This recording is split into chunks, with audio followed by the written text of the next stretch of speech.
최근에 있었던 딜북 서밋에서 일론 머스크와 CNBC 앵커 앤드루 소킨의 대담이 있었습니다. 머스크는 AGI, 즉 일반 인공지능의 등장이 얼마 남지 않았다고 말했는데요. 무려 3년 안에 AGI가 우리의 삶을 어떻게 변화시킬지에 대한 그의 예측이 정말 흥미롭습니다. 해리포터 작가인 J.K. 롤링처럼 소설을 쓰거나 새로운 물리학을 발견할 수 있게 될 거라고 하는데 상상만 해도 정말 놀라운 일이죠. 하지만 사람들의 반응은 엇갈리더라고요. 일부는 일론 머스크의 말에 와 열광했지만 다른 이들은 그의 예측이 실제로 이루어질지 의심하는 분위기였어요. 특히 호빅 멜리키안이라는 X 사용자는 10년 전에 머스크가 2년 안에 레벨 5 자율주행이 보편화될 것이라고 예측했었다면서 질책을 했습니다. 레벨 5 자율주행은 완전 자율주행을 뜻해요. 아직은 좀 요원해 보이죠? 여기서 끝이 아니에요. 올해 초에 머스크는 오픈 AI의 경쟁 제품인 그록을 출시했어요. 이건 트위터의 프리미엄 플러스 사용자들을 위한 AI 챗봇인데 유머 감각까지 갖추고 있다고 하네요. 또한 머스크는 애플이나 디즈니와 같은 대기업들이 자신의 트윗 때문에 광고를 중단한다 해도 전혀 신경 쓰지 않겠다고 발언했고, 심지어 디즈니 CEO인 밥 아이거를 직접 언급하기도 해서 청중들을 깜딱 놀라게 했어요. 이 소식이 퍼지니까 X의 수많은 계정들이 디즈니 플러스 및 다른 기업들의 광고 캠페인 중단을 촉구하기 시작했고, 실제로 많은 사람들이 디즈니 플러스 구독을 취소하기 시작했다고 하네요. 정말 다양한 반응들이 나오고 있는데요.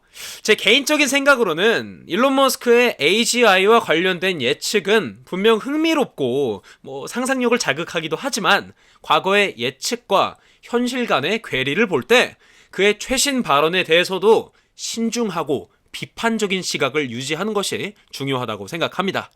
또 다른 기사 한번 볼게요.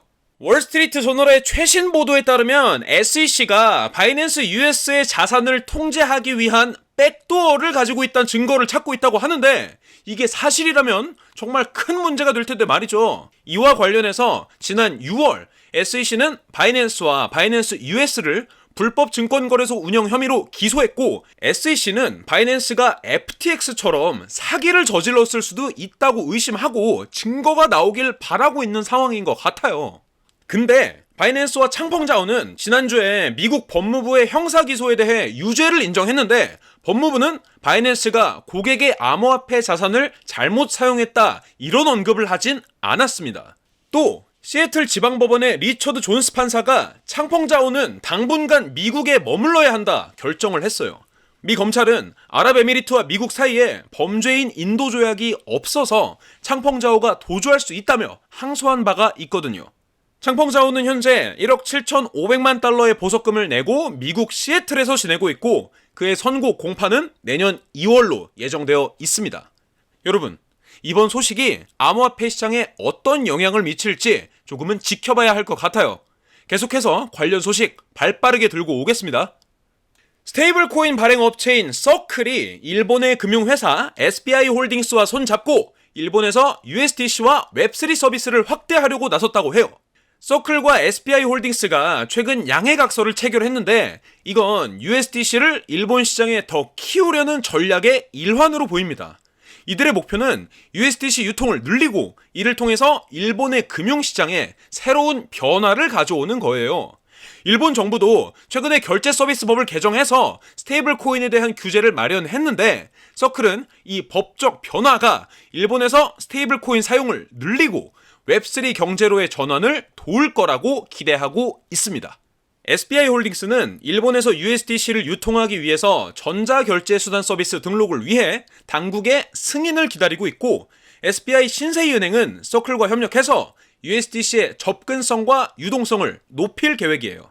서클의 CEO 제레미 알레어는 이번 파트너십은 일본과 아시아 지역에서 디지털 화폐의 미래에 대한 공동의 비전을 대표하고 확장 계획에서 서클에게 이정표입니다 라고 발언하기도 했어요.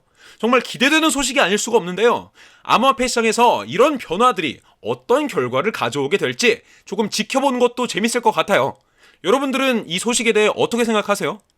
최근 일론 머스크가 트윗을 통해 공룡 밈을 공유하면서 그 안에서 경제와 주식 시장에 대한 우리의 대응을 빗대어서 말했습니다. 이 밈은 지금 세계 경제와 지정학적 상황을 반영하고 있는데 머스크는 문명이 실패하면 나머지는 중요하지 않다라고 강조했어요. 이에 대한 반응으로 유명한 금융 전문가이자 부자 아빠 가난한 아빠의 저자인 로버트 기요사키가 트윗으로 응답했는데 현재 상황을 2008년 금융위기와 비교하며 역사상 가장 큰 붕괴의 시작일 수 있다 경고를 했습니다. 그는 금과 은 그리고 비트코인의 중요성을 강조하며 비트코인이 곧 10만 달러, 나중엔 50만 달러에 이를 것으로 예측하기도 했어요. 이와 동시에 비트코인 지지자로서 기요사키는 미국 연준의 통제되지 않은 돈 인쇄 정책이 비트코인 가격 상승의 주요 원인이 될 것이다 주장을 했습니다. 실제로 2020년 한 해 동안만 6조 달러 이상을 찍어냈고 이는 미국 가정과 대기업, 은행에 아주 큰 영향을 미치게 됐죠. 한편 오펙은 사우디 달러 석유 폐기제를 해제했고 이는 달러의 통화 기반 부재와 중국의 구제금융 부재로 인해 아시아 주식시장의 붕괴로 이어졌다 평론가들은 말하고 있습니다. 이 모든 상황들을 종합해보면 지금 세계 경제와 암호화폐 시장은 정말 중대한 변화의 기로에 서 있는 것 같아요. 일론 머스크와 로버트 기요사키의 얘기는 암호화폐 커뮤니티에 큰 영향을 미치고 있으며 우리 모두가 이런 변화에 어떻게 대응해야 할지 심도 있게 고민해봐야 할 시점인 것 같아요. 여러분들은 이 상황 어떻게 보고 계십니까? 오늘 준비한 영상은 여기까지입니다. 자세한 투자 전략이나 디테일한 투자 정보 등등 궁금한 게 있으시다면 위에 보이는 제 핸드폰 번호로 문자 하나만 보내주세요. 제가 한 분 한 분 순차적으로 연락드리고 있으니까 문자 남겨주세요. 감사합니다.